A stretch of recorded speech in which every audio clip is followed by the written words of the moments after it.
وبرکاتہ۔ الحمد للہ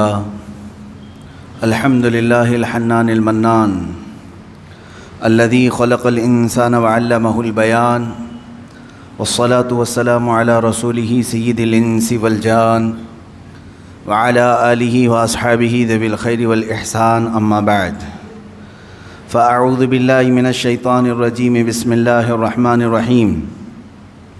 افحسبتم انما خلقناكم عبثا وانکم الینا لا ترجعون، صدق اللہ مولانا العظیم وبلغنا رسوله النبی الامین المتین المختار الکریم ونحن على ذلك لمن الشاہدین والشاکرین والحمد للہ رب العالمین۔ بارگاہ رسالت معاب صلی اللہ تعالی علیہ وسلم میں درود پاک کا ہدیہ پیش کریں۔ اللہم صل علی سیدنا و مولانا محمد معدن الجود والکرم وآلہ واصحابہ الکرام وابنہ الکریم وبارک وسلم صلاۃ دائمۃ سرمدا ابدا۔ آج پہلی مرتبہ جمعہ میں معذرت کے ساتھ بیٹھ کر کے مجھے خطاب کرنا پڑ رہا ہے، علالت کی وجہ سے دعا فرمائیں اللہ صحت عطا فرمائے اور دین کے کاموں میں اللہ تعالی ہماری قوتوں کو اور مضبوط فرمائے۔ عزیزان گرامی وقار، قرآن عظیم یوں ارشاد فرماتا ہے، افحسبتم انما خلقناکم عبثا، کیا تم یہ گمان کرتے ہو کہ ہم نے تمہیں بیکار میں پیدا کیا ہے؟ پہلی چیز، کیا تم یہ گمان کرتے ہو کہ ہم نے تمہیں فضول پیدا کیا ہے، بیکار میں پیدا کیا ہے؟ جیسے کچھ لوگ سوچ کر کے بیٹھے ہیں آج۔ وَأَنَّكُمْ إِلَيْنَا لَا تُرْجَعُونَ، اور رب تعالیٰ فرماتا ہے کیا تم یہ گمان کر کے بیٹھے ہو کہ تم ہماری طرف نہیں لوٹائے جاؤ گے، ہماری طرف نہیں پھیرے جاؤ گے؟ کیا تم یہ دو چیزیں سوچ کر کے آج بیٹھے ہو؟ تو ان چیزوں کو اپنے ذہن سے نکال دو۔ اللہ رب العزت نے دنیا میں کوئی بھی چیز فضول پیدا نہیں فرمائی۔ تمہاری بات تو الگ ہے، اس نے ایک چھوٹے سے کیڑے مکوڑے کو بھی پیدا کیا ہے تو اس کا اپنا ایک کام ہے، اس میں حکمتیں ہیں اللہ کی۔ انسان تم تو اشرف المخلوقات ہو اور آپ کو بیکار میں پیدا کرنا ہو ہی نہیں سکتا۔ اتنا بڑا دنیا کا عجوبہ ہے انسان کہ جسے سمجھتے سمجھتے آج دنیا ہزاروں سال کا سفر کر چکی لیکن اسے سمجھ نہیں سکی۔ مجھے یہ بتائیں، ترقیات کے اس زمانے میں جہاں ہر چیز بنائی جا چکی ہے لیکن دوسرا انسان پیدا کیا نہیں گیا، آج تک دنیا میں روبوٹ تو بنے ہوں گے لیکن تمہارے دلوں کے اندر جو فیلنگز ہے وہ کون ڈالے گا اس کے اندر؟ ایک دوسرے سے محبت کرنا یا نفرت کرنے کے جو جذبے ہیں یہ کون اس مشین کے اندر ڈال سکے گا؟ انسان کو تو اللہ تعالیٰ نے بیکار میں نہیں بنایا، یہ ایک ایسا عجوبہ ہے کہ دنیا کی ساری مخلوقات جتنی بھی اللہ رب العزت کی ہیں ان میں افضل اسے بنایا ہے۔ جب افضل چیز کو کوئی اس طرح سے بیکار میں نہیں چھوڑتا دنیا میں، تمہارے پیدا کرنے کا کوئی تو مقصد ہوگا، کیوں تمہیں دنیا میں بھیجا گیا ہے؟ پہلی چیز یہ ہے کہ بعض لوگ یہ گمان کر کے بیٹھے ہیں میں تو ایسے ہی بیکار میں پیدا کیا گیا ہوں۔ وَأَنَّكُمْ إِلَيْنَا لَا تُرْجَعُونَ، اللہ رب العزت فرماتا ہے کیا تم یہ سوچ کر کے بیٹھے ہو کہ ہماری طرف نہیں لوٹائے جاؤ گے؟ جو من میں آ رہا ہے وہ کرتے جا رہے ہو، کیا تمہارے ذہن میں یہ بات نہیں کہ مجھے ایک دن لوٹ کر کے اس بارگاہ میں جانا ہے جس نے مجھے پیدا کیا ہے؟ یہ دو چیزیں اگر کسی ذہن میں آ جائیں میں سمجھتا ہوں کہ اس نے اپنی زندگی کی پوری نصیحت حاصل کر لی۔ پہلی چیز، اسے یہ معلوم ہو کہ میں کیوں پیدا کیا گیا ہوں۔ دوسری چیز، اس کے ذہن میں یہ یقین ہو جائے کہ مجھے لوٹایا جائے گا، مجھے لوٹایا جائے گا، ایک جگہ مجھے کھڑا کیا جائے گا، وہ آخری دن ہوگا۔ تو یہ دو چیزیں جس ذہن میں بیٹھ گئیں، نقش ہو گئیں، میں سمجھتا ہوں پھر مزید اسے تقریروں کی بھی ضرورت نہیں ہوگی، مزید اسے نصیحت کی بھی ضرورت نہیں ہوگی۔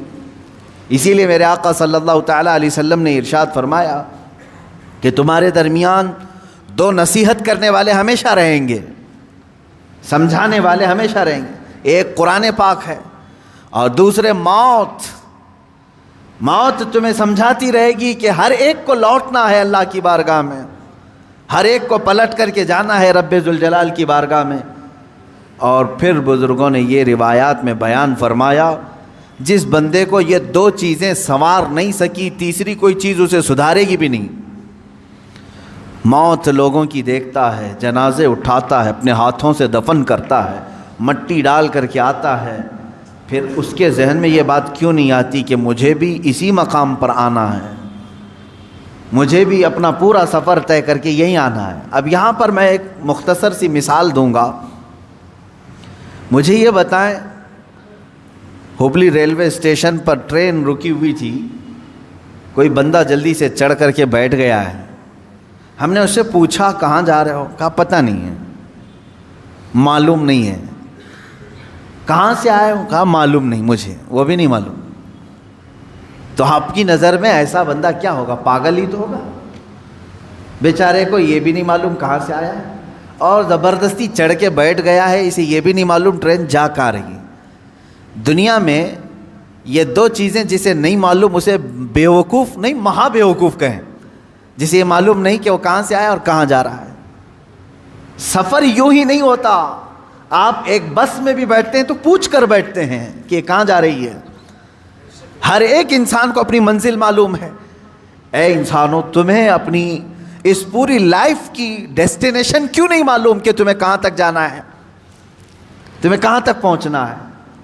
ایک بات تو قرآن نے ہمیں بتا دیا ہے کہ ہم آئے کہاں سے تھے؟ جنت سے آئے تھے، کیونکہ ہمارے باپ کا وطن ہے جنت۔ آدم علیہ السلام وہاں رکھے گئے تھے، وہ اتارے گئے دنیا میں، یہ ایک لمبا سفر طے کیا۔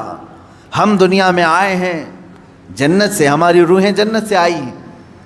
ہمیں ہمارا اوریجن تو معلوم ہے کہ کہاں سے آئے ہیں، لیکن اکثر یہاں بھول گئے، غلط ٹرینوں میں چڑھ گئے، انہیں معلوم ہی نہیں یہ جانا کہاں ہے۔ آج اگر تم نے طے نہیں کیا کہ جانا کہاں ہے تو زندگی تمہیں ایسے چوراہے پر لے جائے گی جہاں تم گمراہ ہو جاؤ گے، تمہیں پتہ بھی نہیں چلے گا۔ اب مثال کے طور پر اور ایک بات میں بتا دوں، مسجد سے نکلتے ہی اگر تم نے ارادہ کر لیا کہ مجھے درگاہ حضرت سید فتح شاہ رحمۃ اللہ علیہ میں حاضری دینا ہے، مسجد کے قدم باہر نکالتے ہی تمہارا ارادہ ظاہر ہو گیا، تم نے یہ ارادہ کر لیا، تو اب یہ تمہارا ارادہ تمہیں سیدھے اسی روڈ پر لے جائے گا جو درگاہ تک کی طرف جا رہا ہے۔ لیکن تم یوں ہی اندھا دھند چلتے رہے، کہاں جانے کا ہے سوچا ہی نہیں، تو مسجد سے باہر نکلنے کے بعد کیا کرتے ہو؟ ہوٹل میں گھس گئے، دکان میں کھڑے ہو گئے، کسی شو روم میں چلے گئے، دوستوں سے بات چیت کرتے رہے، شام ہو گئی، کیونکہ ارادہ ہی نہیں تھا جانا کہاں ہے۔ تھک گئے تو سونے کا بستر ڈھونڈ لیا۔ اتنا ہی ہوگا؟ تمہاری لائف میں بھی یہی ہے میرے عزیز، زندگی اسی طرح ہے کہ تم نے اگر آج طے نہیں کیا کہ ہمیں جانا کہاں ہے تو اسی طرح بھٹکتے رہو گے، کبھی پان کی دکان، کبھی ہوٹل کی چائے کی کٹے، اور یہ تمام چیزیں تو ٹھیک ہے، لیکن انسان ایسا بھٹکتا ہے کہ اسے پتہ ہی نہیں چلتا کہ مجھے کس جگہ پر کھڑا ہونا ہے۔ آج یہ طے کر لو کہ میری منزل اللہ کی جنت الفردوس ہے۔ جب تم نے یہ طے کر لیا تو تمہارا یہ ارادہ ٹھیک تمہیں اسی راستے پر چلائے گا۔ انسان کا مضبوط ارادہ اسے اس کے راستے پر لے آتا ہے، اللہ کی ہدایت بھی ہو۔ لیکن سوچا ہی نہیں، کبھی آج تک سوچتا ہی نہیں میں کہ مجھے جانا کہاں ہے، یہ معلوم نہیں۔ پوچھو پکڑ کر کے کسی کو، روزانہ صبح ہو رہی ہے شام ہو رہی ہے، صبح ہو رہی ہے شام ہو رہی ہے، زندگی کا سفر کٹ رہا ہے، یہ کہاں تک جائے گا؟ اکثر تو یہ کہیں گے جیسے چل رہا ہے چلنے دو، ہمیں کیا معلوم کہاں تک یہ زندگی لے جائے گی۔ میرے عزیزو، زندگی کہاں لے جائے گی؟ تم اسی طرح پنچر گاڑی میں بیٹھو گے تو پتہ نہیں کہیں پر بھی ٹائر پھٹے گا، اور ایسے ہی ہوتا ہے جیسے آپ یہاں سے نکلے اور ڈیسٹینیشن معلوم نہیں تھا، زندگی بھر گھومتے رہے اور جب تھک گئے تو قبرستان میں سو گئے، تمہیں اٹھا کر کے سلا دیا گیا، ہو گئی زندگی ختم ہو گئی۔ لیکن وہ بندہ جسے اپنا ڈیسٹینیشن معلوم ہے، جسے اپنی منزل معلوم ہے، جسے اپنا گھر معلوم ہے، وہ بھٹکتا نہیں، اسی راستے پر چلتا ہے۔ میرے پاس ٹائم کم ہے، مجھے جانا یہاں تک ہے، وہ تیزی سے دوڑتا ہے یا سواری ملے تو اس پہ سواری پہ بیٹھ جاتا ہے۔ اب مجھے یہ بتائیں، تمہارے آپ کے ارادوں میں یہ ہے کہ یہاں سے مجھے اجمیر شریف جانا ہے، آپ کے پاس فقط 2 دن کا وقت ہے، آپ کوئی انتظام نہیں تھا، پیدل ہی نکل پڑے، تھوڑی دیر کے بعد دوڑنے لگے کہ نہیں 2 ہی دن کا ٹائم ہے، جلدی پہنچنا ہے۔ اس کے بعد پھر کوئی بیل گاڑی آئی، اس میں چڑھ گئے، جا رہی ہے یہ مجھے جہاں تک لے جائے، مجھے فاسٹ ہونا ہے۔ تھوڑی دیر کے بعد کوئی بائک والا آیا، وہ لے کے گئے، تھوڑی دیر کے بعد بس آئی، اس میں چڑھ گئے، تھوڑی دیر کے بعد ٹرین مل گئی، اس میں چڑھ گئے۔ یعنی آپ اس راستے پر ہر فاسٹ جانے والی چیز کو ڈھونڈ رہے ہیں اور بڑھتے جا رہے ہیں، کیونکہ 2 دن کا ٹائم ہے، اور بڑھتے بڑھتے اتنی تیزی سے پہنچ گئے کہ وقت سے پہلے آپ اجمیر معلیٰ پہنچ گئے۔ یہ زندگی کی دوڑ ہے میرے عزیزو۔ تمہارے لیے اگر جنت کا فیصلہ ہو چکا ہے آپ کے ذہن میں کہ مجھے جانا وہیں پر ہے، تو میں یہ بتاتا ہوں زندگی بہت شارٹ ہے تمہارے پاس، بہت مختصر ہے، بہت تیزی سے تمہارے دن گزر رہے ہیں، تمہیں لوٹایا جائے گا اللہ کی بارگاہ میں، اور اس راستے پر تم تیزی سے چلو، اس لیے کہ ٹائم کم ہے، اور جنت کا ٹکٹ کسے ملتا ہے یہ بھی بتا دیا گیا ہے۔ تمہاری نمازیں کمپلیٹ ہوں، جلدی سے اس کی طرف توجہ کر لو، تمہارے روزے باقی نہ رہیں، اس کی طرف لگ جاؤ، تمہاری زکوٰۃ کوئی قضا نہ رہ جائے، اس کی طرف لگ جاؤ، حج اگر فرض ہو چکا ہے تو فوراً چلے جاؤ، اس لیے کہ وقت تمہاری زندگی میں بہت کم ہے۔ اور جسے یہ معلوم ہو کہ میرے مختصر وقت میں مجھے سب کرنا ہے، میں سمجھتا ہوں وہ اپنی زندگی کو عیاشیوں میں نہیں گزارتا، فالتو اور ضائع اوقات اپنی زندگی کو نہیں خرچ کرتا۔ عزیزان گرامی وقار، آیت کریمہ پھر سے میں پڑھتا ہوں، اللہ رب العزت ارشاد فرماتا ہے، افحسبتم انما خلقناکم عبثا، کیا تم یہ گمان کر کے بیٹھے ہو کہ ہم نے تمہیں بیکار میں پیدا کیا ہے؟ عزیزان گرامی وقار، ایک جو چھپکلی ہوتی ہے، ایک کاکروچ سمجھ لیں، جھینگر، اس کو بھی اللہ نے بیکار میں نہیں بنایا، اس کے وجود کا کوئی نہ کوئی مقصد ہے، لاکھوں اس کی مخلوقات ہیں، ہر ایک کے پیدا کرنے میں کوئی نہ کوئی حکمت ہے جو پیدا کرنے والا جانتا ہے۔ اب تم جیسی مخلوق کو، ہم جیسی مخلوق کو اللہ کیا بیکار پیدا کیا ہے؟ اگر تمہارا یہ ارادہ ہے کہ ہمیں بیکار نہیں پیدا کیا گیا ہے تو پھر اپنا وقت بیکار کیوں ضائع کرتے ہو؟ اپنے اوقات کو فضول کیوں برباد کرتے ہو؟ اس وقت کو وہ بندہ فضول نہیں خرچ کرے گا جو یہ گمان کرتا ہے کہ اللہ نے مجھے بیکار میں نہیں بنایا، مجھے بیکار میں نہیں پیدا کیا ہے۔ اے عزیزو، اللہ تبارک و تعالیٰ نے مقصد زندگی بھی ہمیں دوسری جگہ پر بیان کر دیا کہ تمہیں پیدا کرنے کا مقصد کیا ہے۔ وَمَا خَلَقْتُ الْجِنَّ وَالْإِنسَ إِلَّا لِيَعْبُدُونِ، میں نے جنات اور انسان کو صرف اس لیے پیدا کیا ہے کہ وہ میری عبادت کریں۔ تم پیدا کیے گئے ہو رب کائنات کی عبادت کے لیے۔ یہ کیسا بھولا انسان ہے، اس ایک چیز کو چھوڑ کر کے ساری چیزیں کرنے لگ گیا، جس کے لیے پیدا کیا گیا تھا وہی چھوڑ دیا۔ یہ ایسے ہی اس کی مثال ہے کہ ایک چرخہ جو ہوتا ہے، مشین، کپڑے سینے والی مشین، کس کام کے لیے ہوتی ہے؟ کپڑے سل کر کے دے، لیکن وہ مشین جو ہے ایڈوانس بن گئی اس زمانے میں، وہ پریس کر کے بھی دے رہی ہے، کپڑا پریس کر کے بھی دے رہی ہے، کپڑے کو طے کر کے بھی دے رہی ہے، کپڑے کو دھل کے بھی دے رہی ہے، ایڈوانس ہو گئی۔ سلائی مشین کی بات کر رہا ہوں میں، فار ایگزامپل میں مثال بتا رہا ہوں، پریس کر کے بھی دے رہی ہے، دھلائی کر کے بھی دے رہی ہے، طے کر کے بھی دے رہی ہے، سکھا کر کے بھی دے رہی ہے، لیکن ایک کام نہیں کر رہی ہے، کپڑا نہیں سل پا رہی ہے، کپڑا سل نہیں پا رہی ہے۔ تو آپ کیا کہیں گے؟ پھر اس کو سلائی مشین کیوں کہہ رہے ہیں؟ یہ تو دھلائی مشین ہوئی نا، یہ تو پریس کرنے والی ہوئی نا، یعنی ایڈوانس سارے کام کر رہی ہے، لیکن جس کام کے لیے اس کو سلائی مشین کہا جا رہا تھا وہ کام نہیں کر رہی ہے، سل نہیں پا رہی ہے۔ سیم یہی مثال کچھ انسانوں کی ہے، یہ سارے کام کر رہا ہے دنیا میں، بہت سارے کام کر رہا ہے، لوگوں کا دل رکھنے میں صبح سے شام کر دیتا ہے، شام سے صبح کر دیتا ہے، پھر بھی لوگ اس سے راضی نہیں ہو پاتے۔ وہ اپنے گھر بنانے میں اتنا مصروف ہے کہ خون پسینہ ایک کر چکا ہے، وہ اپنی دکان سجانے کے لیے اپنے کمر توڑ چکا ہے، سب کر لیا، لیکن جس کام کے لیے بنایا گیا تھا وہ عبادت وہی نہیں کر پا رہا ہے، اسی چیز میں غافل ہے۔ اسی لیے میرے عزیزو، جو انسان اپنا مقصد زندگی بھول جائے، اس کی ایک ہی اس کا انجام ہے، اس کا ایک ہی رزلٹ ہے۔ مثال کے طور پر میں اپنے گھر واشنگ مشین لایا کپڑے دھلنے کے لیے۔ کس کام کے لیے؟ کپڑے دھلنے کے لیے، لیکن اب وہ کپڑے دھلنا چھوڑ چکی ہے، ریپیئر کرایا پھر بھی ریپیئر نہیں ہو رہی، آخر کام کیا بچا؟ اس کو کباڑ خانے میں ڈالنا ہے، بھنگار میں ڈالنا ہے، اسکریپ۔ جس کام کے لیے میں مشین لیا تھا وہ نہیں کر رہی ہے، اس کا صرف ایک ہی کام ہے، اسکریپ، کیونکہ دوسرا خریدتا بھی نہیں۔ ٹوٹی ہوئی مشین کو، بیکار مشین کو خریدتا بھی کوئی نہیں، اسکریپ میں جائے گی۔ یاد رکھ لو، جس مقصد کے لیے تمہیں اللہ نے بنایا، عبادت، اگر اس میں کامیاب نہیں ہو سکے تو اسکریپ کا اڈا جہنم ہے، وہی ڈالا جائے گا۔ یہ بیکار کی تمام چیزیں وہیں پر ڈال دی جائیں گی۔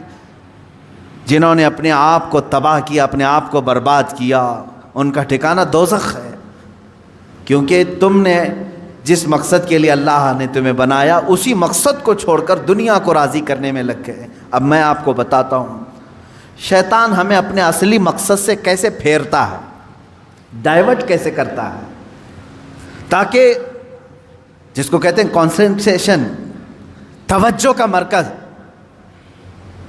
جو چیز ہونی چاہیے اس سے کیسے شیطان تمہیں موڑتا ہے، بار بار موڑتا ہے۔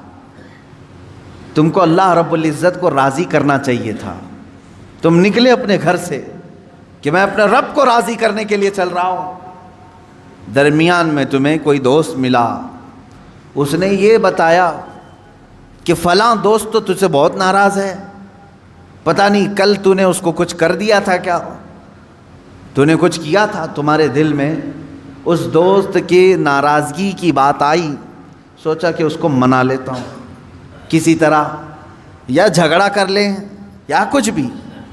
بیچ میں جو دوست تمہیں بتانے کے لیے آیا تھا وہ شیطان تھا، جو تمہیں اللہ کو تم راضی کرنے نکلے تھے، اس نے تمہارا دماغ ڈائیورٹ کر دیا ایک انسان کی طرف۔ تم جا رہے تھے رب ذوالجلال کی عبادت کے لیے، اسے منانے کے لیے، شیطان نے تمہارے دل میں یہ بات ڈال دی کہ پہلے اس کا کام کر دو، اور ادھر چلے گئے، اس کو مناتے رہے، وہ نہیں مانا۔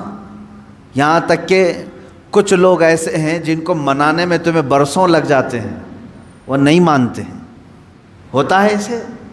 آپ اچھا کام کر کے، انہیں سلام پہنچا کر کے، انہیں تحفے دے کر کے منانے کی کوشش کرتے ہیں، نہیں مانتے کچھ لوگ۔ ہائے افسوس، میرا مولا تو صرف ایک ہی سجدے میں مان جاتا ہے، ایک سجدے میں مان جاتا ہے، یہ نہیں معلوم ہے بندوں کو۔ افسوس ہے کہ جسے بہت جلدی منایا جا سکتا تھا، اسے چھوڑ کر ہم دنیا کو منانے میں لگ گئے۔ آپ پوری زندگی کا اگر تجزیہ کریں تو میں آپ کو بتاتا ہوں، ساری چینجز آپ نے صرف اور صرف دنیا والوں کے لیے کر لی اپنے آپ میں، ساری چینجز۔ آپ نے دنیا کو دیکھا یہ بہت فیشن کر رہی ہے، اور اس طرح سے اگر میں کپڑے پہنوں تو یہ مجھے عزت سے دیکھیں گے، نہیں پہنوں گا تو مجھ سے دور ہو جائیں گے۔ فیشن چل رہا ہے، پینٹ ادھر سے پھاڑنا ہے، ادھر سے پھاڑنا ہے، پہننا ہے، تو تم نے صرف اور صرف ان کا دل رکھنے کے لیے، ان کے سامنے اپنا سٹیٹس رکھنے کے لیے اپنے آپ کو چینج کر لیا۔ شیطان ہے وہ جو تمہیں عیاشی کی طرف لے جاتے ہیں انسانوں کی شکل میں۔ قرآن پاک میں آپ نے نہیں سنا، اللہ رب العزت نے فرمایا من الجنتی والناس، یعنی وسوسے ڈالنے والے جو شیاطین ہوتے ہیں وہ جنات میں سے بھی ہوتے ہیں، انسانوں میں سے بھی ہوتے ہیں۔ شیاطین الانس والجن، قرآن میں یہ بھی آیا ہے، انسانوں میں بھی شیطان ہوتے ہیں، جنات میں بھی شیطان ہوتے ہیں۔ انسانوں میں کیسے؟ تمہارے دوست کی شکل میں آئے گا، کبھی تمہیں پتہ بھی نہیں چلے گا، اور وہ تمہارا ذہن ڈائیورٹ کر رہا ہوگا، تمہیں بھٹکا رہا ہوگا۔ اور اس کی باتوں پر تم نے اپنے آپ کو بدل لیا. ایک مسئلہ میں آپ کو بتا دوں، شریعت کا مسئلہ، اس سے آپ اندازہ کریں کہ ہم کس قدر شیطان کی پیروی کرتے ہیں اور کتنی جلدی ڈائیورٹ ہو جاتے ہیں. ہمیں منانا چاہیے تھا اللہ کو، کیونکہ وہی ہماری منزل ہے، وہی ہمارا مقصود ہے، لیکن ہر دن ہر لمحے ہم ڈائیورٹ ہوتے جاتے ہیں. اب مسئلہ جو میں بتا رہا تھا وہ یہ ہے، دو مسئلے میں بتاتا ہوں، ایک نماز کا ہے، ایک وضو کا ہے. اکثر لوگوں کی یہ شکایت بھی میرے پاس آتی ہے،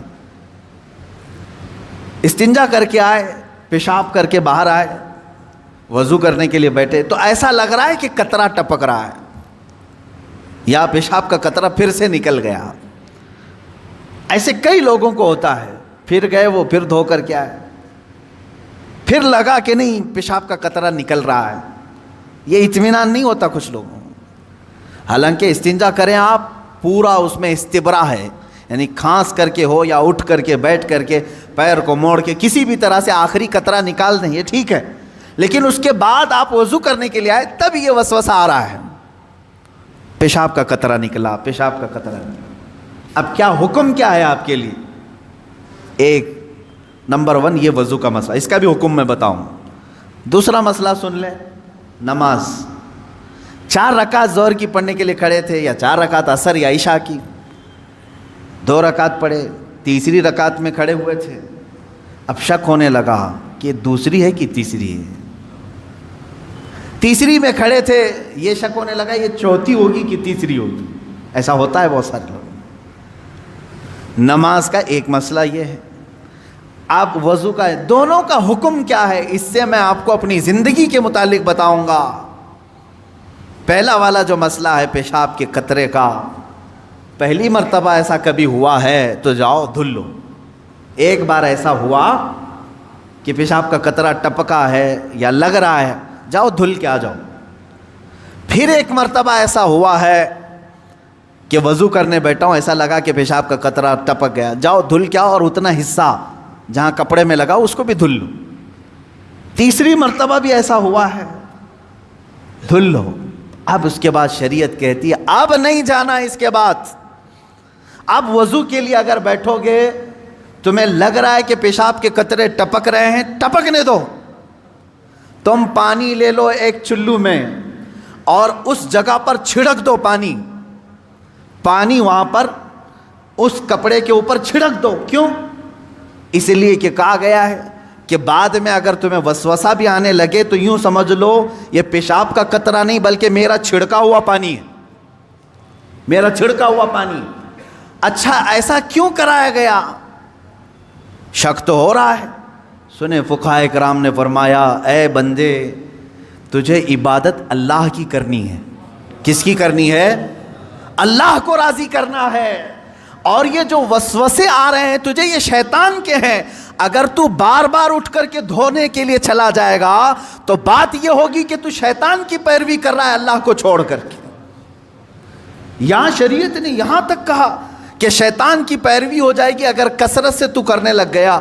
جب شیطان وسوسہ ڈالا اٹھ گئے، جب شیطان شک ڈالا پھر اٹھ گئے. بار بار اگر خیال آ رہا ہے تو اس پر عمل کرنا جائز نہیں.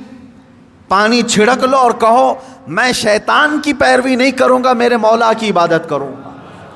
دوسرا مسئلہ نماز کا کہ جس میں اگر 3 میں 4 میں شک ہو، ایک بار ہو گیا تو چلو دوہرا لو، 2 بار ہو گیا تو چلو ٹھیک ہے، جتنا یقین ہے اس کے آگے کی رکعتیں پڑھ لو. اب اگر بار بار ایسا شک ہوتا ہے تو فرمایا گیا اپنی نماز ویسی ہی کمپلیٹ کرو، اس لیے کہ یہ شیطان تمہیں وسوسے ڈال رہا ہے. اگر تم اس کے وسوسوں کی طرف جاؤ گے تو یہاں ہوگا یہ کہ تم شیطان کی پیروی میں لگ گئے.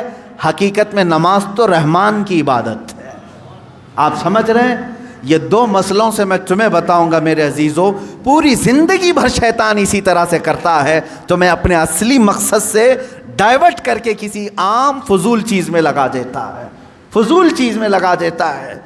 اسی لیے اب جیسے کسی نے اپنے پورے گھر کی فکر میں، اپنی جائیداد کی فکر میں پوری زندگی ختم کر دی، اسے معلوم ہی نہیں کتنے دن رہنے والا تھا، کتنی عمارتیں بنا رہا ہے، کتنی چھتیں قائم کرے گا.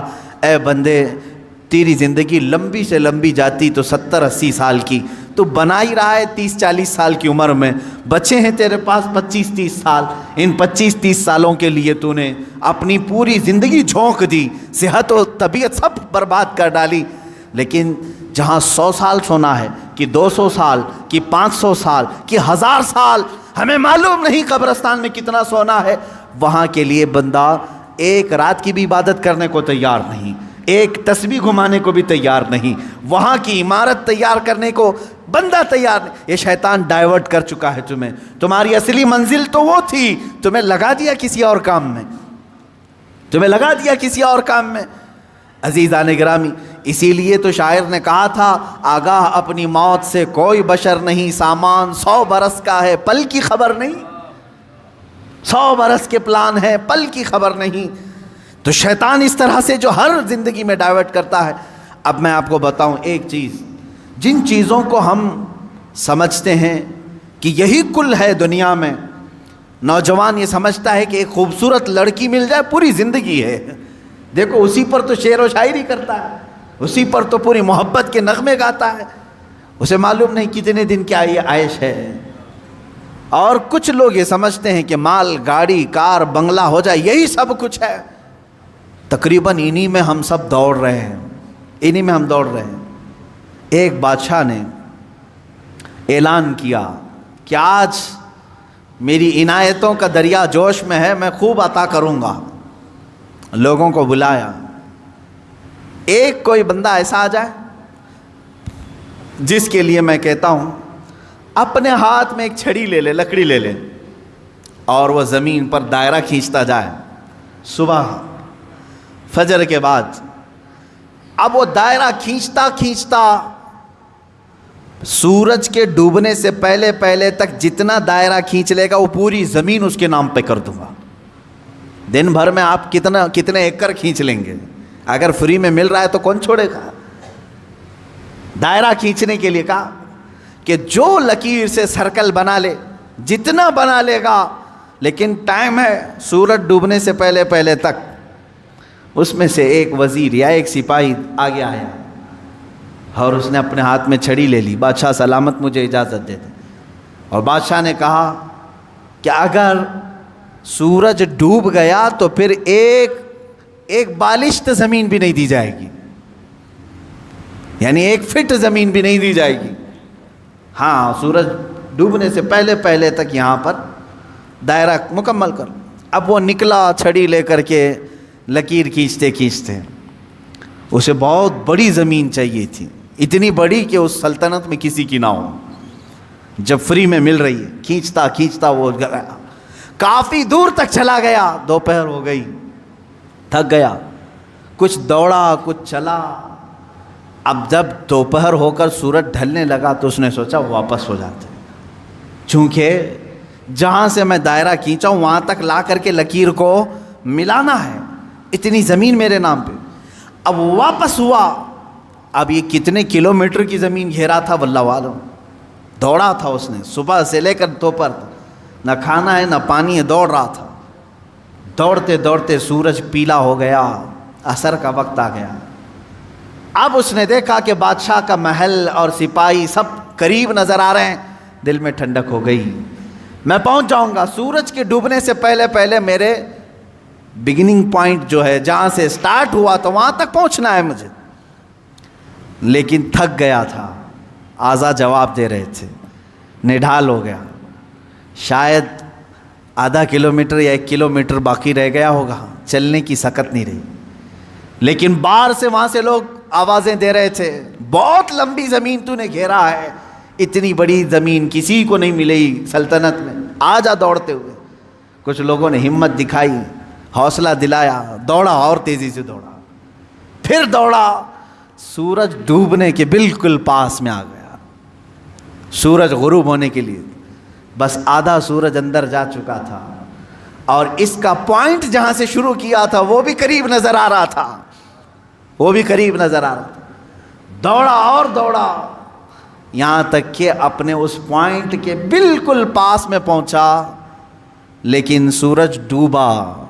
کتنا باقی تھا؟ سورج ڈوبنے سے پہلے پہلے وہ اپنے پوائنٹ پہ پہنچ گیا.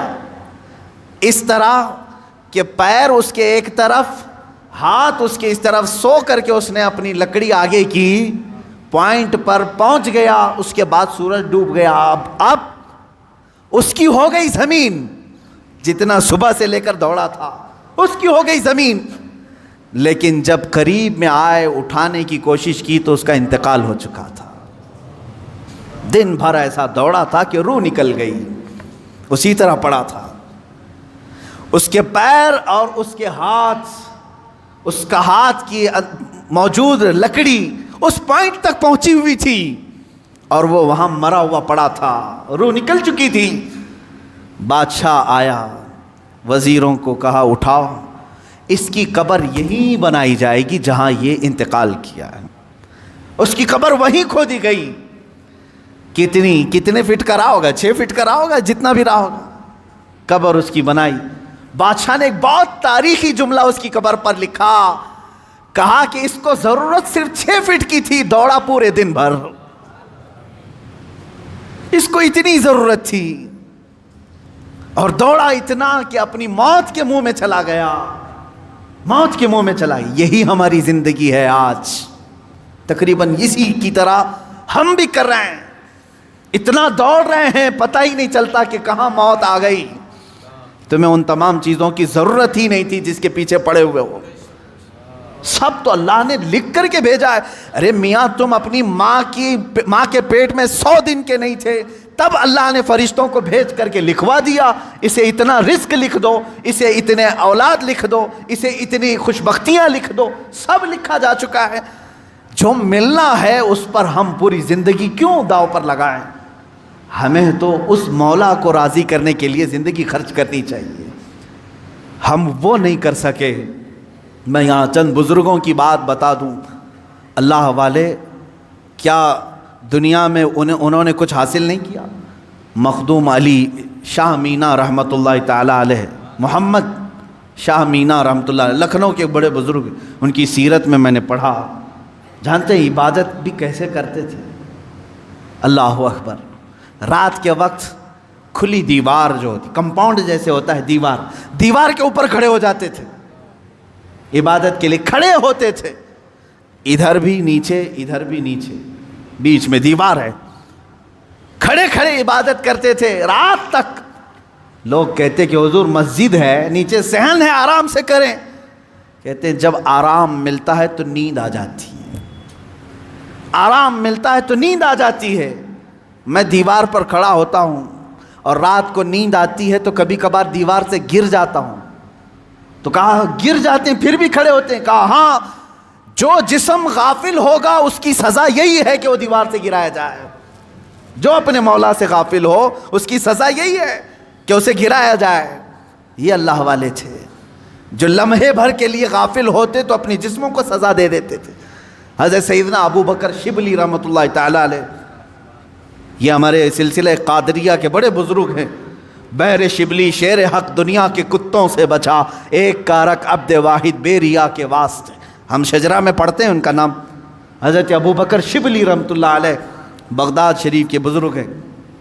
سیدنا امام اعظم ابو حنیفہ رضی اللہ تعالیٰ عنہ کے پڑوس میں دفن ہیں. آپ جب رات کو ذکر الہی کے لیے کھڑے ہوتے یا عبادت کے لیے کھڑے ہوتے، ایک مرتبہ ایسا ہوا کہ آپ کو جھپکی آئی، نیند آئی. یہاں تو لوگ رات تو چھوڑے، جمعہ میں سوتے ہیں. بہت سارے لوگ تو جمعہ میں اپنی نیند کمپلیٹ کر کے آتے ہیں. پتہ ہی نہیں چلا کہ امام کب کھڑا ہوا، اقامت کب ہوئی، خطبہ تو پورا نیند میں چلا گیا. واللہ عالم سوتے ہیں یا پھر کشف کرتے ہیں، مراقبہ کرتے ہیں، 4تھی منزل پر پہنچتے ہوں گے.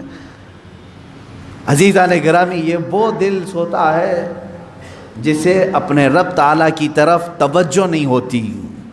وہ آیا ہے رسم ادا کرنے کے لیے، وہ آیا ہے لوگوں کے دکھاوے کے لیے. دل کی توجہ اور دل کی حضوری ہو تو نیند کہاں کی.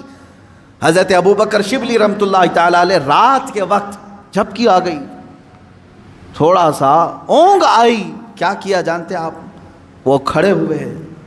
پہلی مرتبہ رات میں ایسا ہوا کہ مجھے اونگ آ گئی. کیسا ہوا؟ اس کے بعد گئے، سرما لگانے کی سلائی لے کر نمک میں پھیرا اور نمک پورا آنکھوں میں لگایا. آنکھوں میں نمک لگاتے، ذرا لگا کر کے دیکھو اپنی آنکھوں میں نمک کیا حالت ہوگی۔ سیدنا ابو بکر شبلی رحمۃ اللہ علیہ کی آنکھوں سے خون رستا تھا، خون رستا تھا، ٹپکتا تھا، اور اسی حالت میں وہ عبادت کرتے تھے۔ لوگوں نے پوچھا کیا یہ اس طرح سے کرنا صحیح ہے آپ کا؟ اپنی آنکھوں کو آپ نے نمک میں ڈال دیا۔ وہ ہنستے تھے، کہا یہ غافل آنکھوں کی تو بہت چھوٹی سزا ہے، بہت چھوٹی سزا ہے کہ میں نے نمک پھیر دیا۔ اگر اسی طرح زندگی بھر غافل رہی تو اس میں تو آگ کی سلائیاں پھیری جائیں گی، آگ کی سلائیاں پھیری جائیں گی، میں تو نمک پھیر رہا ہوں۔ عزیزان گرامی وقار، کہاں ہو تم؟ کس جگہ پر کھڑے ہو آج؟ اپنا مقصد زندگی کو تو سمجھ لو۔ مجھے کیوں پیدا کیا تھا رب تعالیٰ؟ کیا اسی لیے کہ لوگوں کے تانے، لوگوں کو کی جاسوسی میں اپنی پوری زندگی گزار دوں؟ کس کے گھر میں کیا پک رہا ہے وہی بات کرتے بیٹھا رہا ہوں، کس کی بیوی کیسی ہے وہ ڈسکس کرتا بیٹھا رہا ہوں، کس کے گھر میں ابھی کتنے شادی کے لوگ ہیں وہ ڈسکس کرتا بیٹھا رہا ہوں، کس کی دکان ٹھپ پڑ رہی ہے یہ ڈسکس کرتا بیٹھا رہا ہوں؟ تمہاری زندگی اسی لیے ہے، پوری دنیا بھر کے گلے تانے اور شکوے، غیبت، چغلیاں اس کے لیے ہے۔ میرے عزیزو، اپنی زندگی کا مقصد سمجھو، اور آج کے بعد یہ طے کر لو کہ میں دکان میں ہوں کہ مکان میں ہوں کہ راستے پر ہوں، لوگوں کی عیب جوئی کرنے سے بہتر ہے کہ میں اللہ کو سبحان تو کہوں، میں کہوں سبحان اللہ سبحان اللہ سبحان اللہ، ما اعظم شانک، اے اللہ تو کتنا بلند ہے، تیری شان کتنی بڑی ہے۔ لیکن اس کی تعریف میں جتنے جملے نکلے وہ تمہاری نیکیوں کے پلے کو اتنا بھر دیتے ہیں کہ قیامت کے دن تم فخر کے ساتھ اٹھائے جاؤ۔ اپنے ان اوقات کو فضولیات میں نہ برباد کرو، فضولیات میں نہیں۔ اب آخری بات میں ایک عرض کر دوں، سیدنا عمر فاروق رضی اللہ تعالیٰ عنہ کی ایک وصیت مجھے یاد آتی ہے۔ دنیا میں ہم جو کچھ بھی کر لیں یہ یہیں رہ جائے، جتنا بھی ہوں۔ آپ نے 2 وصیتیں کی تھی اپنے انتقال سے پہلے، کہا میری قبر چھوٹی بنانا، بس بہت زیادہ لمبی چوڑی نہیں، چھوٹی سی، اتنی کہ ایک کروٹ بھی نہ ہو، چھوٹی قبر بنا کر کے مجھے دفن کرنا۔ دوسری وصیت، مجھے سادہ سا کفن کپڑا دینا، عام لباس میں مجھے دفن کر دینا، کفن دینا۔ جبکہ حدیث پاک میں ہے، حضور صلی اللہ علیہ وسلم نے فرمایا کفنوا موتاکم باحسن اثوابکم، اپنی میتوں کو اچھے سے اچھا کفن دو۔ جتنا وہ عید بقرعید میں قیمت کا کپڑا پہنتے تھے اتنی قیمت کا کپڑا انہیں کفن میں دو۔ یہ مسئلہ ہے۔ عمر فاروق رضی اللہ تعالیٰ عنہ کی وصیت، یہ ان کا تقویٰ ہے۔ فرمایا چھوٹی قبر میں مجھے دفن کر دو، سادے کفن میں مجھے ملبوس کر کے دفن کر دو۔ پوچھا گیا لوگوں نے آپ سے کہ ایسا آپ کیوں فرما رہے ہیں؟ توجہ چاہتا ہوں، یہی 2 چیزیں ہمیں ہمارے مقصد تک لے جا سکتی ہیں۔ فرماتے ہیں اے لوگو، اگر تم نے مجھے امیر المومنین سمجھ کر کے، بڑا سمجھ کر کے بڑی لمبی چوڑی قبر کھود دی، شاندار قبر بنا کر کے دفن کیا، ہونا کیا ہے؟ تم دفن کر کے ادھر جاؤ گے، اگر میرے اعمال میں ایک بھی عمل میں میں پکڑا گیا تو یہ تو پوری چوڑی قبر بھی دبا کر کے میری ہڈی پسلیاں توڑ دے گی، دیواریں دبائیں گی، کیونکہ حدیث پاک میں ہے وقتۃ القبر حق، قبر کا جھٹکا دینا حق ہے، ہر ایک کے ساتھ ہوگا۔ سیدنا عمر فاروق فرماتے ہیں یہ قبر کی دیواریں تو ہڈی پسلیاں توڑ دیں گی اگر میں کسی عمل میں پکڑا گیا۔ اور رہی بات چھوٹی قبر تم کھود کر کے مجھے دفنا رہے ہو، اگر مولا تبارک و تعالیٰ کے ہاں میں پاس ہو گیا، میرے اعمال نکل گئے، تو تمہارے کھودنے کا کیا، اللہ اتنی کشادہ کرے گا کہ جہاں تک نگاہ جائے وہ تو تم کھود بھی نہیں سکتے، اتنی بڑی میری قبر بن جائے گی۔ اسی لیے میری قبر کا دار و مدار زندگی کے اعمال پر ہے، تمہارے بنانے پر نہیں، تم چاہے جیسی بھی بناؤ۔ اور دوسری بات کفن کی، چلو تم نے بہت مہنگا کفن مجھے پہنا دیا، حضرت عمر فرماتے ہیں اگر میں پکڑا گیا، میرا عمل کوئی اللہ کی بارگاہ میں گرفت میں آیا، تو تم نے چاہے جتنا بھی مہنگا کفن دیا ہو یہ سب کھینچ لیا جائے گا، سب سڑا دیا جائے گا، ختم کر دیا جائے گا۔ اور اگر تم نے ہلکا کفن بھی دے دیا مجھے، سستا کفن بھی دیا، لیکن مولا کو میرے اعمال پسند آ گئے تو وہ تو مجھے جنتی لباس پہنائے گا۔ سارا دار و مدار میرے اعمال پر ہے۔ اسی طرح میرے عزیزو، تمہاری عمدہ کوٹھیاں، تمہارے عمدہ بنگلے اور تمہارے بڑے بڑے جنازے، چاہے لاکھوں کے خرچ کے ساتھ تم نے اپنی میتوں کو دفن کا انتظام کیا ہو، کچھ نہیں ہونا ہے۔ تمہاری زندگی کا سارا دار و مدار یہی چند دن ہے جو تم اللہ کو منانے میں لگا دو گے۔ اٹھاؤ اپنی تسبیحاں، اٹھاؤ اپنی تسبیحات اور اللہ رب العزت کے نغمے گاؤ، اس کی حمد بیان کرو جتنا وقت تمہیں ملے، اور اٹھاؤ تسبیحات، بارگاہ مصطفیٰ میں درود کی کثرت کرو۔ تمہاری زبان اس لیے نہیں دی گئی ہے کہ لوگوں کو طعن و تشنیع کرو، ان کو گالیاں دو۔ تمہاری زبان اس لیے ہے کہ مختصر وقت میں اللہ کی جنت خرید لو، کیونکہ میرے آقا صلی اللہ علیہ وسلم نے یہ زبان یوں 2 انگلیوں میں پکڑ کر کے کہا تھا صحابہ سے، اے صحابہ سنو، یہ جو ٹکڑا ہے گوشت کا، یہ انسان کو دوزخ میں بھی لے جاتا ہے، جنت میں بھی لے جاتا ہے۔ یہ گوشت کا ٹکڑا، تم خود اپنے طرف سے ایسی بربادیاں نہ کرو۔ اسی لیے میں آیت کی طرف پھر سے آ رہا ہوں۔ اللہ نے فرمایا افحسبتم انما خلقناکم عبثا، کیا تم یہ گمان کر کے بیٹھے ہو، یہ سوچ کر بیٹھے ہو ہم نے تمہیں بیکار میں پیدا کیا؟ وانکم الینا لا ترجعون، کیا تم یہ سوچ کر بیٹھے ہو کہ ہماری طرف تم نہیں لوٹائے جاؤ گے؟ لوٹائے جاؤ گے۔ ابھی ابھی میں جنازے سے فارغ ہو کر آیا، ابھی شاید روز ایک جنازہ دیکھتے ہوں گے آپ، کس طرح سے لائے جاتے ہیں، تمہیں اندازہ ہے ہماری بھی موت آئے گی۔ اس دن ہمارے پہنے ہوئے لباس اتارے جاتے ہیں، اور ایک ہی لباس ہے، وہ ایک ہی یونیفارم ہے اس جگہ پہنچنے کا، ان سفید لباس میں باندھ کر کے لاتے ہیں۔ تم اگر آج اللہ کی بارگاہ میں نہیں آنا چاہتے، ایک دن ایسا آئے گا سب لوگ پکڑ کے لائیں گے، امام کے سامنے رکھ دیں گے۔ یہ آتا نہیں تھا، اب لایا گیا ہے۔ ناک میں روئی ٹھونس کر کے، کانوں میں کپاس رکھ کر کے، انگلیوں کو باندھ کر کے، پیٹ کو باندھ کر کے، پوری طرح سے جکڑ کر کے لا رہے ہیں۔ یہاں میں عزت سے بھی کہوں گا، بعض وہ ہیں جو جنت کی طرف جا رہے ہیں، عزت سے ہی جا رہے ہیں، لیکن لائے جائیں گے، ہر کوئی لائے جائے گا۔ وَأَنَّكُمْ إِلَيْنَا لَا تُرْجَعُونَ، تم یہ گمان کرنا ہی مت کہ تم نہیں لوٹائے جاؤ گے، ہر ایک کو لوٹنا ہے۔ اسی لیے تو تمہیں حدیث میں یہ بتایا گیا تھا، جب کبھی موت کی خبر سنو تو فوراً کہو اِنَّا لِلَّهِ وَإِنَّا إِلَيْهِ راجعون۔ اس کا مطلب کیا ہے؟ ہم اللہ کے ہیں، ہم کو اللہ ہی کی طرف لوٹنا ہے۔ تمہیں ہر موت پر یہ سکھایا جا رہا ہے کہ تم لوٹنے والے ہو، تم لوٹنے والے ہو، تم جانے والے ہو، تم جانے والے ہو۔ عزیزان گرامی وقار، جانے والا اتنے آرام سے اور سستی اور کاہلی میں زندگی نہیں گزارتا۔ کل مجھے سفر پر جانا ہے، آج ہی میں نے سوٹکیس تیار کرنا شروع کر دیا، مجھے کیا کیا پہننا ہے رکھ دیا، کیا کیا استعمال کرنا ہے سب رکھ دیا، صابن سمیت سب چیزیں رکھ دی، ٹوتھ پیسٹ تک نہیں بھولتے۔ لمبا سفر ہے، جتنے دن کے لیے جا رہے ہیں، بیگ تیار آج سے۔ جس کو سفر پر جانا ہے وہ خالی نہیں پھرتا، اور جو آج خالی دکھ رہا ہے، فضول دکھ رہا ہے، اس کا مطلب ہے کہ وہ بھولا بیٹھا ہے کہ اسے جانا ہے۔ اور پھر عزیزو، اگر تم بھولے ہو تو بھولے رہو۔